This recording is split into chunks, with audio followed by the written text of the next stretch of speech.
برادران ملت اسلامیہ، السلام علیکم ورحمۃ اللہ وبرکاتہ۔ میں نے جو آیت کریمہ تلاوت کی اس کا خلاصہ ہے، تم بہترین امت ہو جو لوگوں کے لیے نکالی گئی ہو، تم نیکی کا حکم دیتے ہو اور برائی سے روکتے ہو۔ اس آیت میں امت کی فضیلت کو کسی نسلی برتری، جغرافیائی امتیاز یا تاریخ میں نسبت سے وابستہ نہیں کیا گیا، بلکہ اس کے عملی کردار سے جوڑا گیا ہے۔ خیر امت ہونے کا تو بتایا گیا ہے کہ وہ الناس ہے، یعنی اس کا وجود خود اپنے لیے نہیں بلکہ تمام انسانوں کی بھلائی کے لیے ہے۔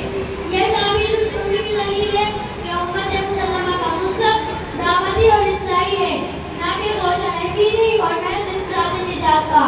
آیت میں تأمرون بالمعروف و تنہون عن المنکر کے الفاظ اس سے